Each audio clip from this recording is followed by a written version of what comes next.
Lâmina do Best Way, apontando astro-rei, encoraçado eu hei, afogado no domingo, alvo fácil, assim eu sei, eu já passei por isso. Perseguindo o artifício, desejando mais difícil. Raso é o paraíso.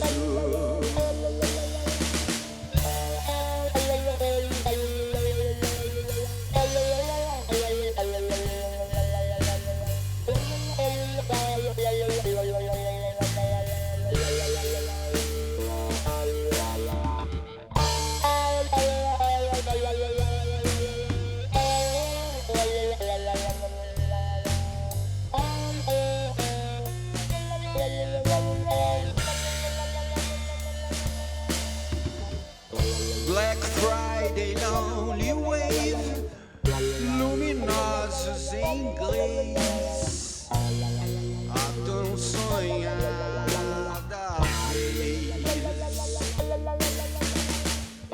atingindo o céu ferido, desbotado de sentido, engolindo sorriso. Compreendendo o ocidente, tendo a luz do oriente, seguindo a cana rica, parindo a cana rica,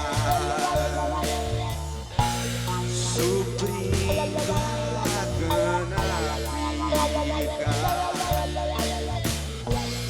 traindo a cana rica.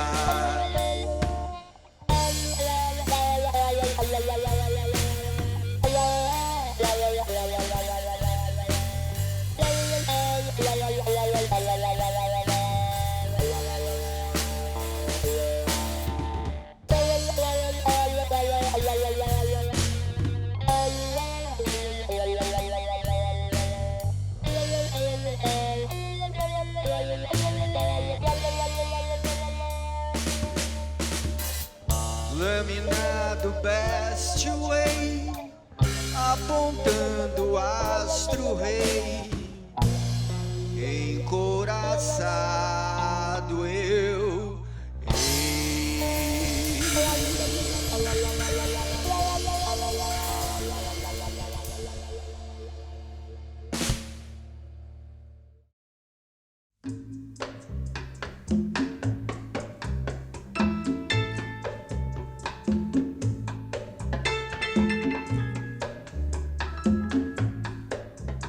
A região conhecida como Centro-Oeste Paulista, acima da Serra de Botucatu e a oeste da província de São Paulo, ficou completamente desabitada até o começo do século XVIII. Apenas as etnias indígenas ocupavam essa área de florestas e matas virgens. No começo do século XVIII, os jesuítas da Companhia de Jesus foram os primeiros a subir a Serra de Botucatu para montar uma fazenda de criação e para catequizar os índios que viviam naquela região. A fazenda de criação era para abastecer o mercado de mulas e de tropeiros que ficava em Sorocaba e que, por sua vez, abastecia as minas de ouro de Minas Gerais. Porém, em 1759, a Companhia de Jesus foi expulsa do Brasil e aquela fazenda ficou completamente abandonada acima da Serra de Botucatu. O gado foi solto pelos pastos e pelos campos e se reproduziu livremente. E apenas uma, duas, três famílias de empregados e escravos desses freis da Companhia de Jesus ficaram morando acima da Serra de Botucatu. Até que em 1808, o tropeiro e rico proprietário de terras e de gado, chamado José Gomes Pinheiro Machado, resolveu subir a Serra de Botucatu e fundou a sua fazenda Monte Alegre. Eram 65 mil alqueires de terra espalhados pelas áreas de campos naturais que existem acima da Serra de Botucatu. Mas ele não foi morar lá, porque ele era político em São Paulo e morava em Itapetininga. E era um grande negociante de tropas de mula que iam para as minas de ouro. Então ele continuou morando em Itapetininga e em São Paulo. E para sua nova fazenda Monte Alegre, ele enviou apenas 34 escravos e 34 funcionários para cuidar do gado que ele criava lá. Porém, Pinheiro Machado deixou sem ocupação as áreas de floresta, justamente as mais ricas, porque a terra que fica embaixo da floresta é muito ótima para plantação. Mas em 1808 o café ainda estava muito longe de chegar no estado de São Paulo. Porém, em 1830, o café já estava penetrando pelo Vale do Paraíba. E um outro pioneiro, chamado Joaquim da Costa e Abreu, que era funcionário de uma fazenda que ficava onde hoje é o município de Piracicaba, recebeu a tarefa de buscar uma tropa que estava em Itapeva, próximo ali de Sorocaba, e na volta fazer um caminho por cima da Serra de Botucatu. Quando Costa e Abreu estava voltando, abrindo uma trilha por cima da Serra de Botucatu, ele viu as terras de Pinheiro Machado e viu que Pinheiro Machado tinha deixado as terras de floresta, justamente as que valeriam mais, sem dono. Então ele escreveu uma carta para o Pinheiro Machado e o Pinheiro Machado deixou ele ocupar essas terras. A partir daí ele começou a chamar um monte de parentes, um monte de agregados, trouxe alguns escravos e começou a ocupação daquela terra. Em 1843 houve a Revolta Liberal e Pinheiro Machado teve que fugir das tropas do governo. Assim, ele foi finalmente morar em cima da Serra de Botucatu, na sua fazenda Monte Alegre. E lá ele viu que Costa e Abreu havia pego as terras contíguas à sua fazenda e que já estava povoando essas terras com muita gente. Aí houve uma disputa de fronteiras durante um tempo, até que em 1846 eles entraram num acordo. O Costa e Abreu já havia morrido, mas o seu parente Eusébio da Costa Luz, que herdou as propriedades, fez um acordo com o Pinheiro Machado e eles acabaram fundando o povoado de Santana. As mulheres dos dois fazendeiros se chamavam Ana, então eles colocaram o nome de Santana. O povo, porém, chamava aquela capelinha de Nossa Senhora das Dores do cimo da Serra de Botucatu, futura cidade de Botucatu.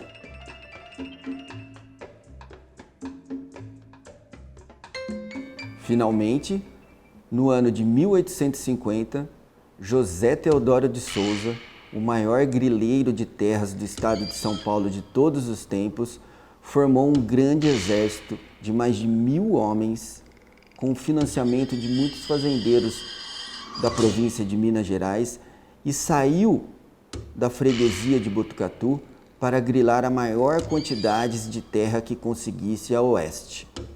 José Teodoro de Souza era então o obscuro lavrador que deu nome à nossa banda e a esse projeto.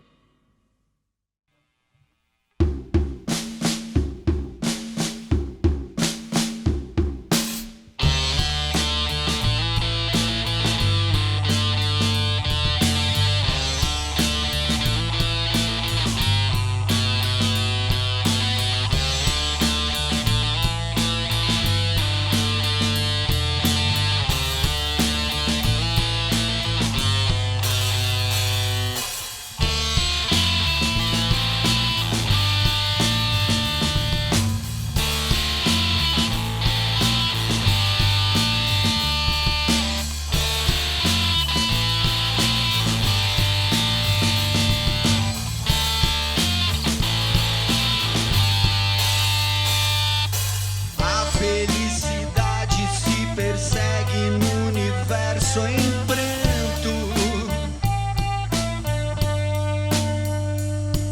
enquanto os condomínios fechados, bem como os multiplex, são todos consumidos por um fogo limpo, puro e santo. Desses que qualquer cidadão indignado não esquece. E o mar é a sua explicação.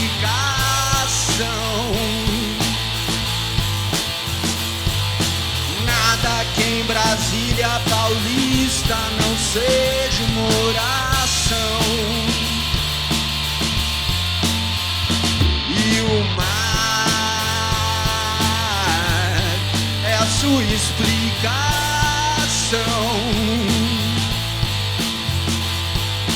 Nada que em Brasília Paulista não seja uma oração.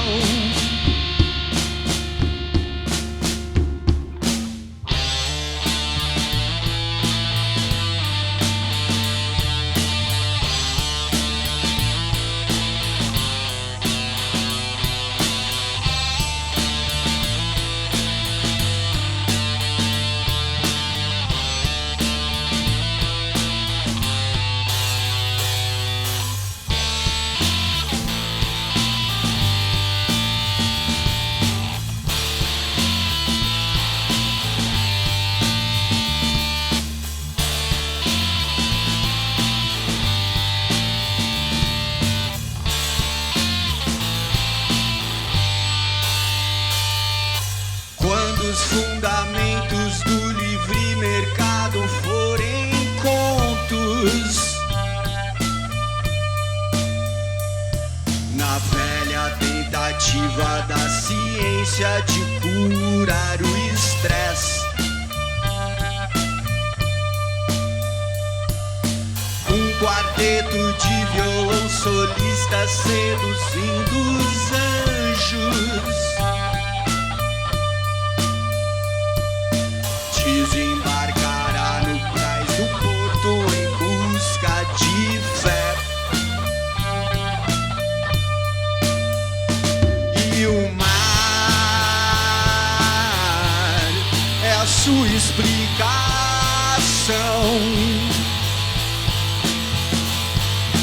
Nada que em Brasília Paulista não seja uma oração. O mar é a sua explicação.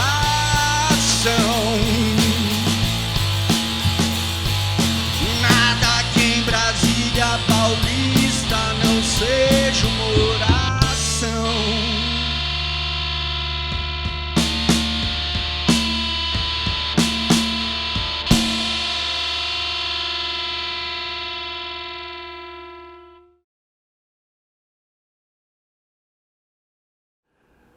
A Guerra ao Índio durou oficialmente 1 ano e meio, de 1850 até 1851.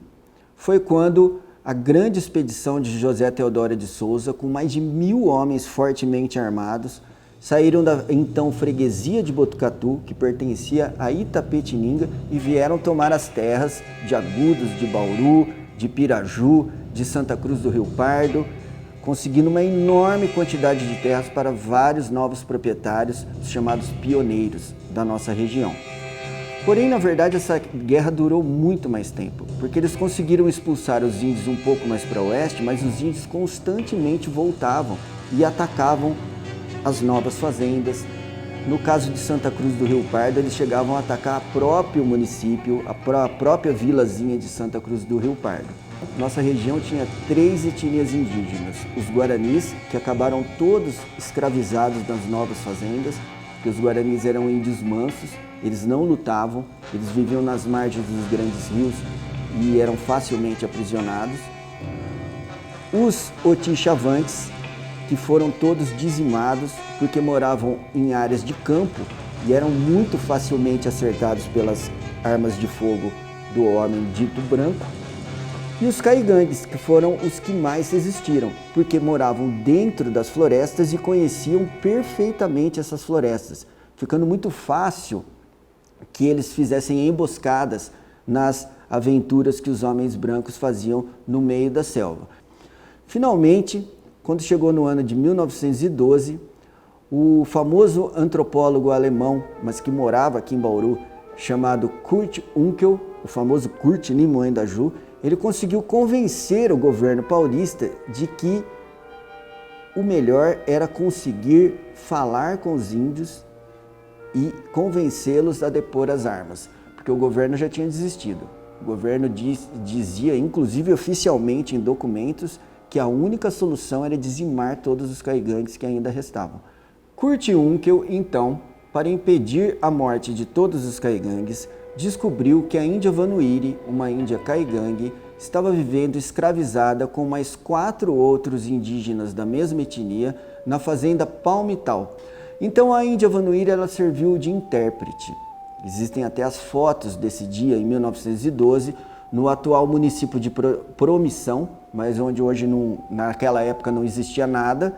Eles fizeram um grande círculo na mata, derrubaram todas as árvores e deixaram apenas um imenso jacarandá no meio do círculo, colocando um cesto em cima da árvore.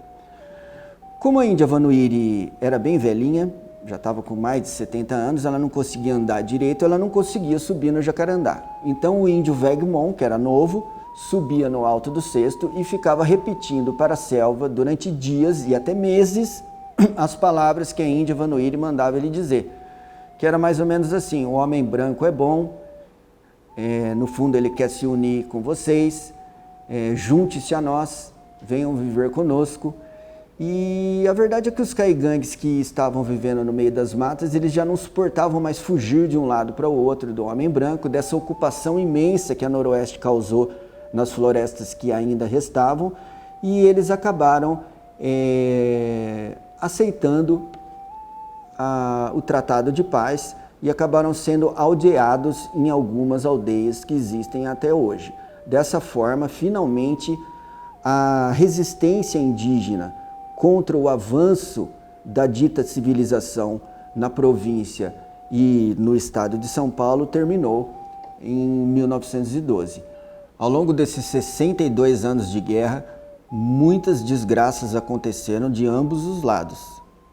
As famosas dadas eram as expedições punitivas que um homem branco fazia contra os indígenas que estavam dentro da floresta quando alguma fazenda era atacada.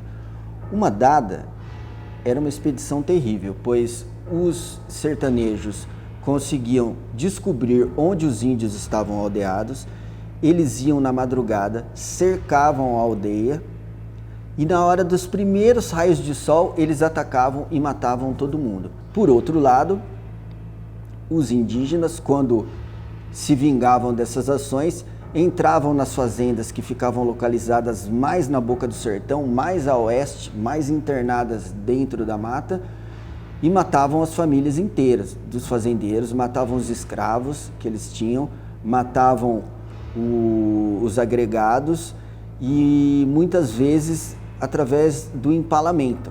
Então, era uma situação de guerra intensa durante todas essas décadas, que inclusive saía muito nos jornais da capital. As pessoas ficavam apavoradas de ter que vir para a nossa região, e saía inclusive na Europa notícias dessas guerras, porque essas guerras aconteciam inclusive no século XX. Elas só pararam de acontecer lá por 1912. E muitos desses índios ficaram meio soltos por aí, porque depois que houve o aldeamento, algumas tribuzinhas que estavam perdidas no mato continuaram vagando por aí. E prova disso é que lá no povoado hoje de Brasília Paulista, a história que eles sempre contam é que em 1918, quando a fazenda Laranja Azeda produzia muito café, e imigrantes que são ascendentes desses moradores que estão lá hoje, quando chegaram lá em 1918, havia ainda uma tribo de índio morando próximo do rio Alambari, que passa ali, né? Eles viviam num bosque onde havia muitas pés de laranjeira, muitas laranjeiras, e eram laranjas azedas, por isso o nome da fazenda era Fazenda Laranja Azeda.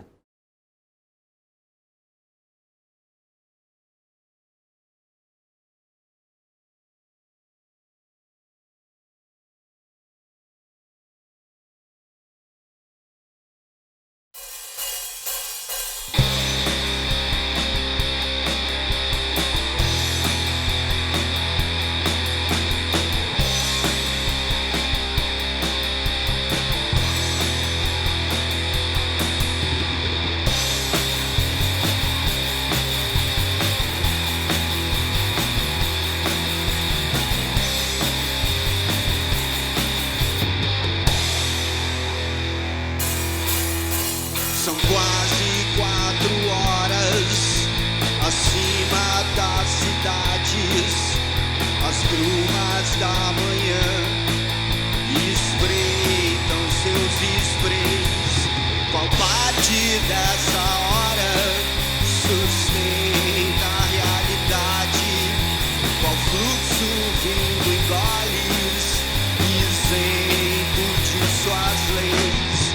São quase 4 horas na estátua dos galpões que quase em Alameda sugere uma cidade. Qual sorte dividida das duas solidões? Qual interpretação está isenta de verdade? Qual parte dessa hora sustenta a realidade? Qual parte dessa hora está isenta de verdade? Qual parte dessa hora sustenta a realidade? Qual parte dessa hora está isenta de verdade? Quase 4 horas. São quase 4 horas. São quase 4 horas.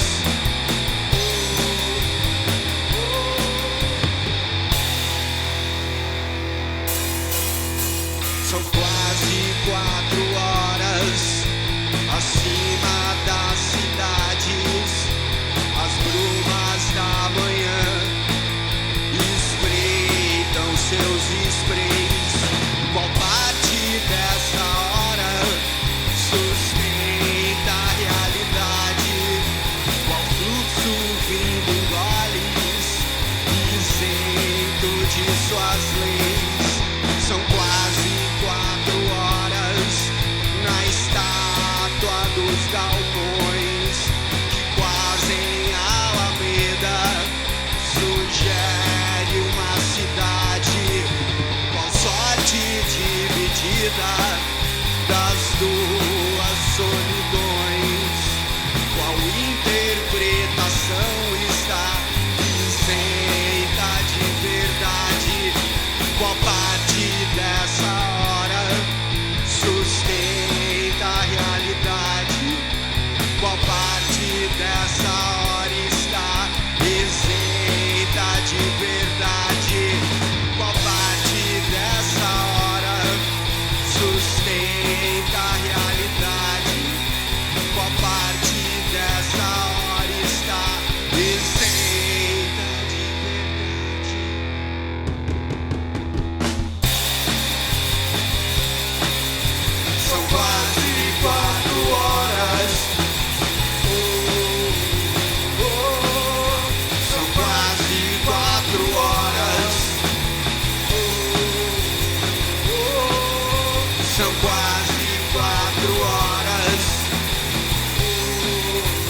A expedição de José Teodoro de Souza foi financiada, entre outros fazendeiros, por Faustino Ribeiro da Silva, que era um fazendeiro que tinha terras em Minas Gerais.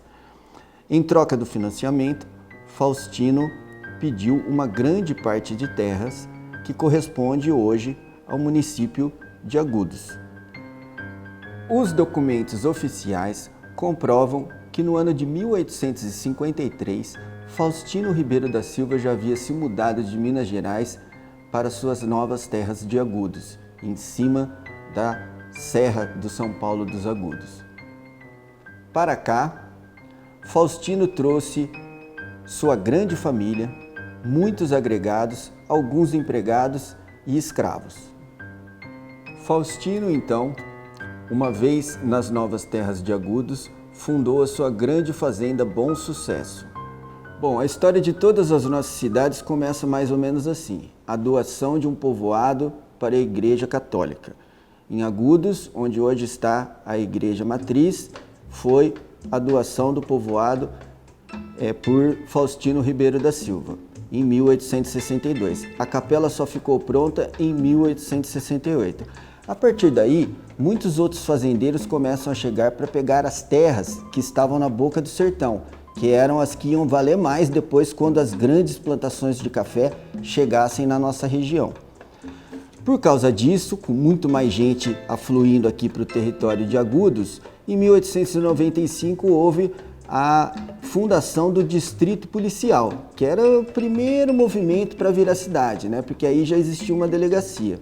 Depois disso, em 1897, é fundado o Distrito de Paz. O Distrito de Paz, na verdade, era a primeira formação administrativa de um município, né? Então, Agudos, São Paulo dos Agudos, virou Distrito de Lençóis. E, finalmente, em 1898, já ocupada por muitos fazendeiros poderosos, coronéis do café, Agudos consegue finalmente se tornar um município. O poder político na nossa região ficou nas mãos de Faustino Ribeiro da Silva por um longo tempo. A situação só começou a mudar na década de 1880, quando o café começa a ser produzido na região de Agudos, pois novos fazendeiros poderosos começaram a chegar à região e a disputar esse poder, entre eles o coronel Delfino Alexandrino e Benedito Ottoni Almeida Cardia, que era da família do Barão de Avanhandava, o único barão da nossa região. José Emídio de Almeida Cardia, o Barão de Avanhandava, conseguiu esse título direto das mãos de Dom Pedro II, porque Dom Pedro, quando foi fundar a estação de trem de Dois Córregos, em 1886, dormiu na fazenda de José Emídio de Almeida Cardia. Por causa disso, ele recebeu o título de barão e foi o único barão da nossa região. Vindo de sua propriedade, às margens do rio Tietê, a família Almeida Cardia começa a adquirir grandes porções de terra na região de Agudos também. Depois disso, a família do coronel Delfino Alexandrino começa também a ocupar terras na região de Agudos. Um casamento selou esse novo poder político. A filha de Delfino Alexandrino, a Pedrina, se casou com o filho de Benedito Ottoni de Almeida Cardia, formando um novo núcleo de poder que conquistou o poder político e econômico na região.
sobre o lombo desses bois.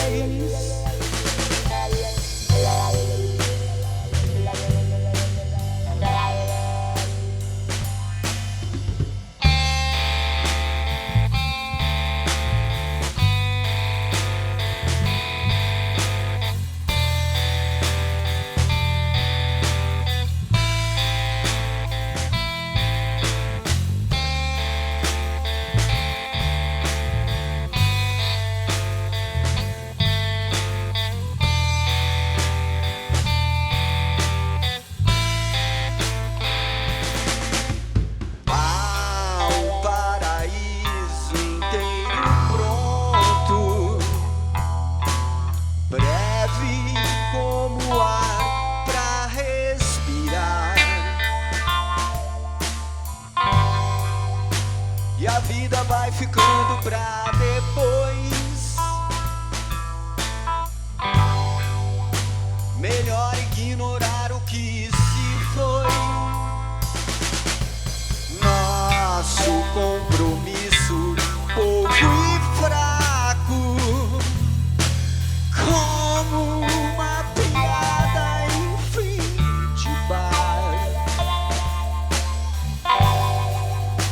Ladeira abaixo, rumo de nós dois, caindo sobre o lombo desses bois.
Olha no espelho sem piscar, noites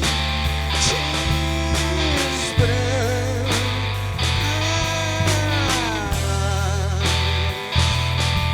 estão paradas no lugar, esperança.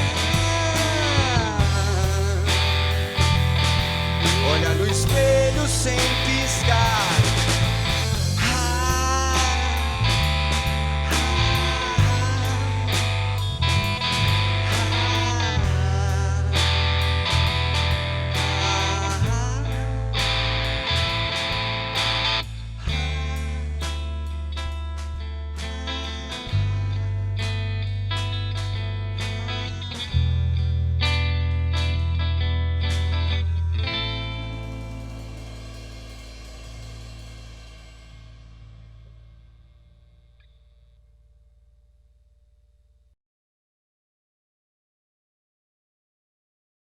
Na região de Bauru, um pouco à frente de Agudos no mapa, um dos primeiros a se estabelecer foi Felicíssimo Antônio Pereira, que fundou sua Fazenda Grande, uma imensa porção de terras ao longo do rio Batalha, e registrou essas terras em 1852 no município de Botucatu. 1852, inclusive, foi a data do grilo articulado.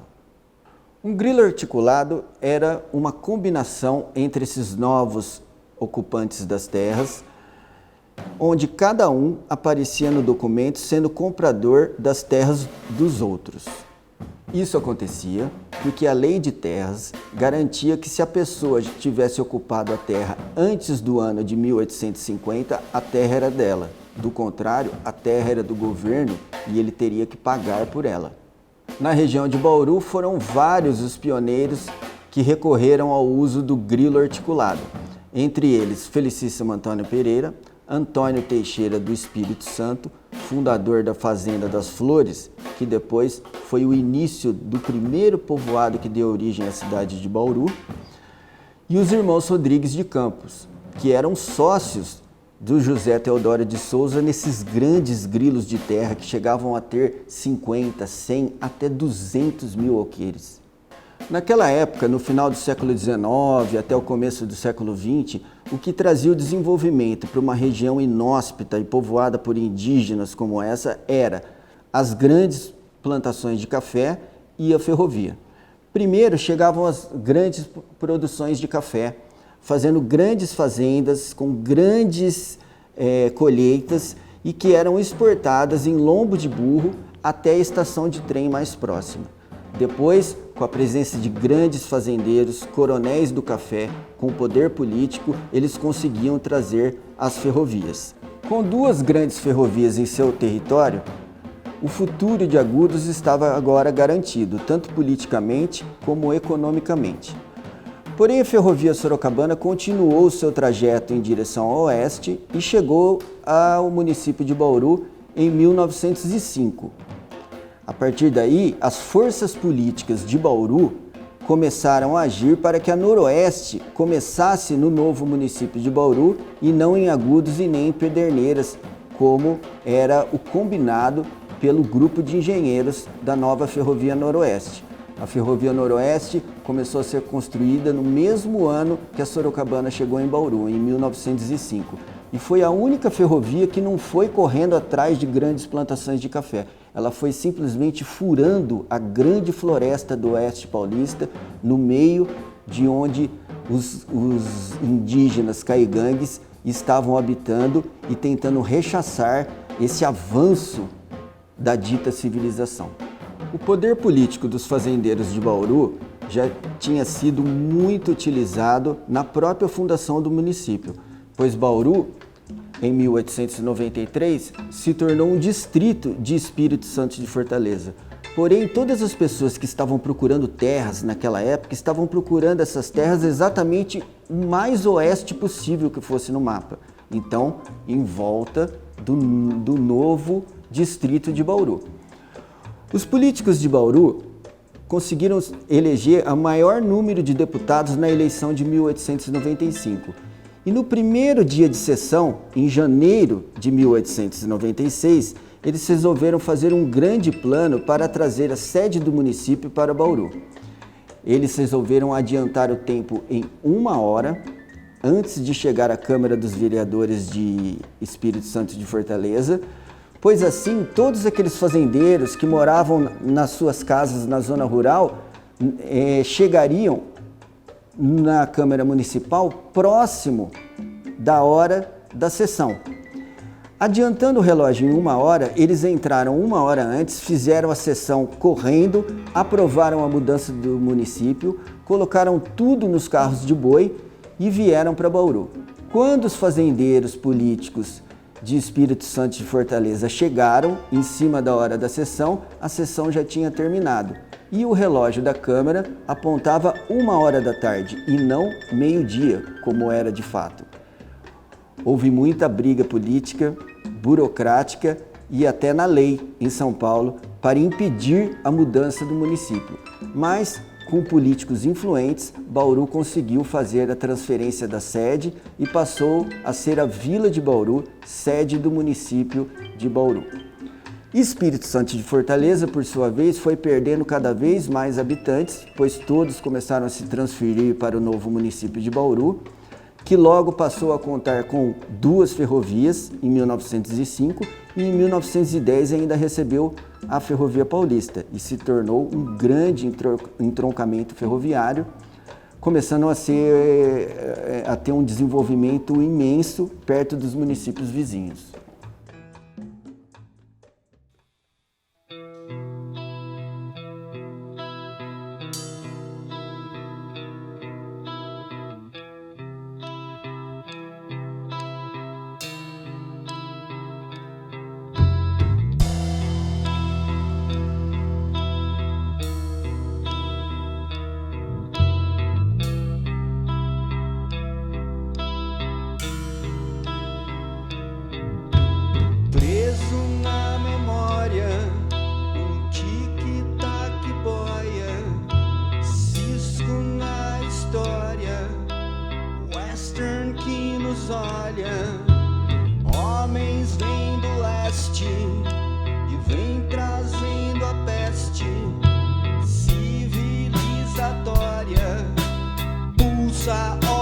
sangue.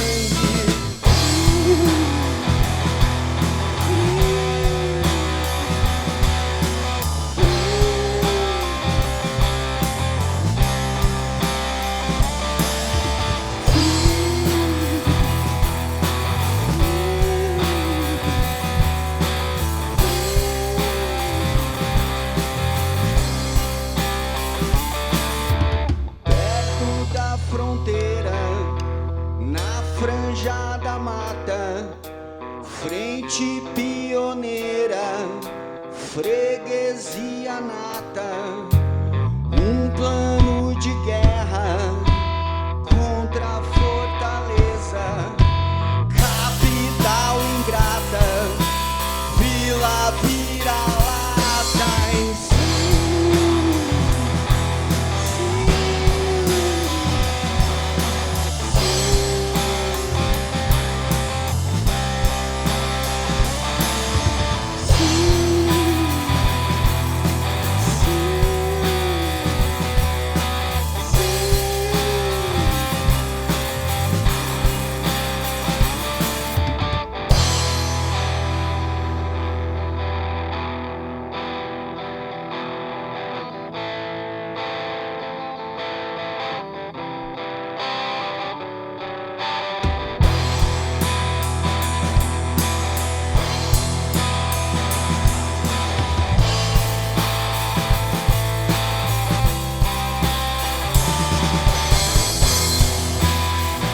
Mas hoje essa vila, de tanta coragem, tá cheia de avenidas infinitas.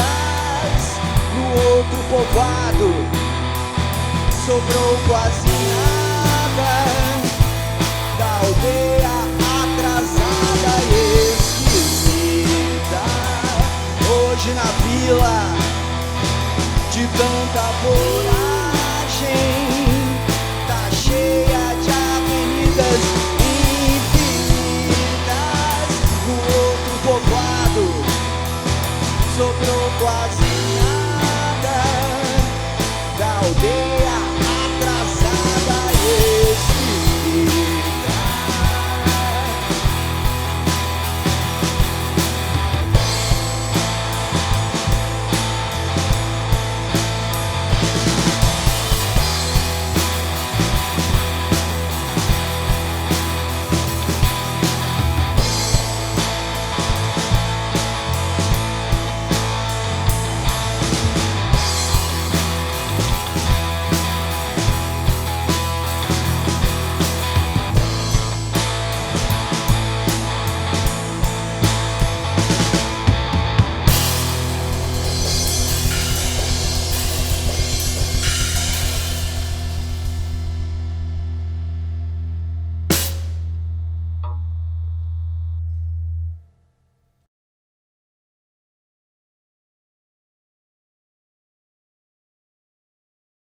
E que fim levou o obscuro lavrador José Teodoro de Souza? Bom, José Teodoro de Souza distribuiu as terras conquistadas na expedição de 1850 e 1851 e acabou voltando para as terras em que ele resolveu habitar. Lá ele fundou o povoado de São Pedro do Turvo e depois fundou Campos Novos também. Ao longo de sua vida, ele conquistou muito mais terras do que na expedição original, chegando a amealhar 200 mil alqueires de terra. Acontece que José Teodoro era analfabeto e, para isso, ele dependia de um procurador que registrasse suas terras no cartório. Esse procurador era sobrinho e também genro de José Teodoro, coisa muito comum na época. Casava a filha com o filho do irmão, certo? E esse rapaz acabou registrando todas as terras em seu nome, porque o José Teodoro de Souza não sabia ler e achou então que as terras eram dele, certo? Ele estava mancomunado com o cartorário e acabou ficando com as terras de José Teodoro. José Teodoro morreu em 1875 por golpes de burduna. Ele sofreu uma emboscada dos índios e acabou falecendo. Porém, há uma outra versão sobre sua morte. Versão esta feita pela sua família, de que ele teria morrido de uma doença paralisante. Isso porque essas pessoas que viravam lendas no sertão paulista não admitiam, a família não admitia que ele tinha sido morto pelos índios, pois afinal ele passou a vida inteira perseguindo os índios, era visto como um herói do sertão, porque ele protegia as populações que estavam na fronteira de ocupação humana, entre a selva e a dita civilização. Então, era como se fosse algo muito humilhante para a família admitir que ele tinha sido morto por índios. Aconteceu isso com o capitão Inácio Dias Batista, o famoso capitão Apiaí, que morreu crucificado pelos índios em 1838, mas a família diz que não, que ele conseguiu fugir dos índios e morreu no caminho, depois pelos ferimentos. Já com José Teodoro, a mulher dele diz que ele morreu por uma doença paralisante. No dia seguinte de sua morte, a sua mulher foi até o cartório para ver o que sobrou para ela daquela imensa quantidade de terras que ele havia grilado, porém o cartorário informou que ele não tinha nada, estava tudo registrado no nome do sobrinho e genro. Esse sobrinho, junto com um outro personagem famoso, chamado Chico Paula, resolveram grilar todo o Vale do Rio do Peixe após a morte de José Teodoro. Eles conseguiram mapear todo o Vale do Rio do Peixe, o que dava 500 mil alqueires. Chico Paulo subiu então em um cavalo e foi até o Rio de Janeiro, no Palácio de São Cristóvão, falar com Dom Pedro II. Lá ele entrou com aquela barba gigantesca, aquele gibão cheio de facas enfiadas no gibão, com aquele trabuco tudo cheio de lama, e o Dom Pedro II era conhecido por ser uma pessoa que recebia todo mundo. E recebeu o Chico Paulo. O Chico Paulo chegou lá e falou que ele tinha ocupado os 500 mil alqueires de terra no Vale do Rio do Peixe. Mas é óbvio que era mentira, né? Ninguém consegue dar uso para uma terra tão grande. E o Dom Pedro se negou a dar a terra para ele e encaminhou Chico Paulo para o ministro da pasta competente. O ministro disse que não podia fazer nada, mas todas as pessoas que visitavam o imperador naquela época recebiam um protocolo dizendo que foram recebidos pelo imperador. Nesse protocolo vinha o selo real, o selo do império. Como todo mundo na nossa região era praticamente ou totalmente analfabeto, Chico Paulo voltou e mostrou o documento dizendo que tinha sido aprovado as novas terras. E a partir daí eles dividiram as terras em 3 imensos lotes e passaram a vendê-las para políticos e fazendeiros muito famosos, muito ricos e muito poderosos, que vinham de outras regiões, principalmente de São Paulo. Isso aí deu um problema muito grande, inclusive até hoje, pois ali no Pontal do Paranapanema, onde o Movimento Sem Terra ocupa as terras, é um resto desse grande grilo dos 500 mil alqueires que começou a ser feito por José Teodoro e terminou na mão de Chico Paulo.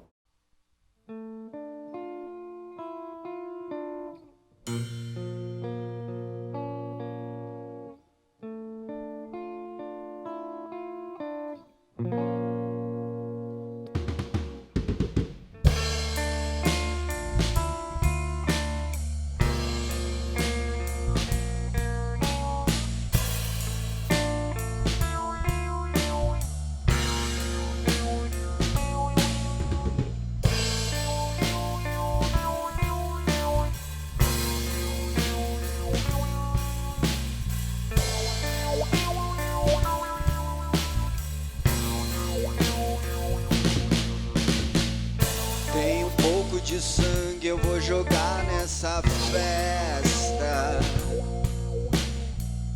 A avenida responde, a esquina repleta. Tem um método novo conduzindo a uma jovem.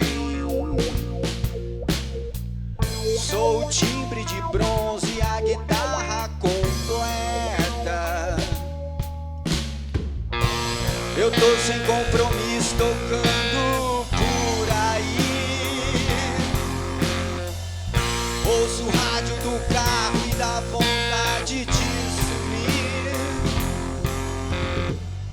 Não consigo entender como é que podem esse lixo constante que não deixa o som rolar, esse moto contínuo tão infantilizador, essa música triste, essa obra sem amor, sem amor, sem amor.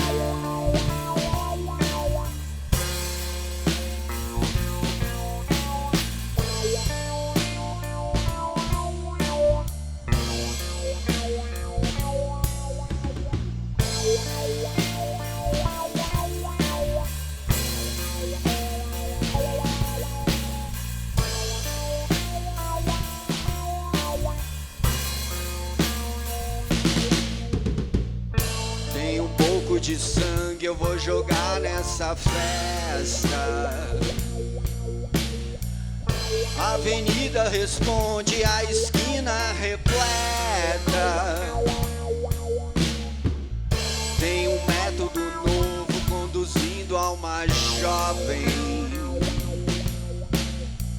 Sou o timbre de bronze, a guitarra completa. Eu tô sem compromisso tocando por aí. Ouço o rádio do carro e dá vontade de sumir. Não consigo entender como é que podem suportar esse lixo constante que não deixa o som rolar, esse moto contínuo tão infantilizador, essa música triste, esta obra sem amor, sem amor, sem amor.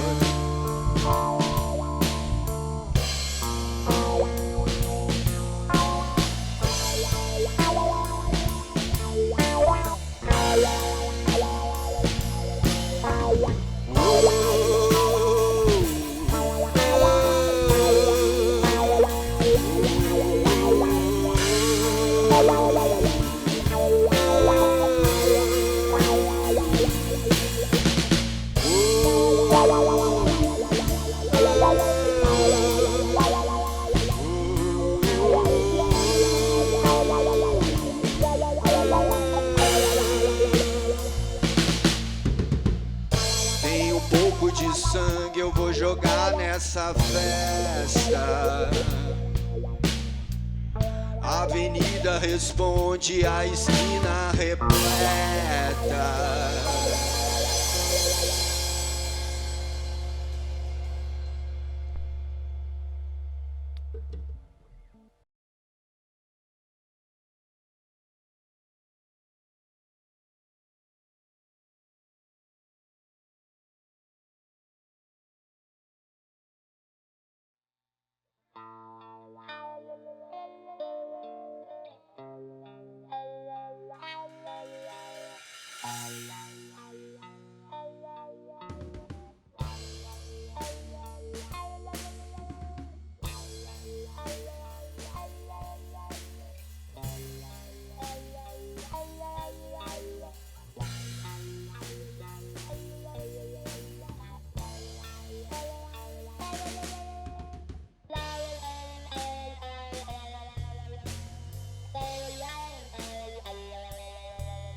Best Way, apontando astro rei, encoraçado eu hei,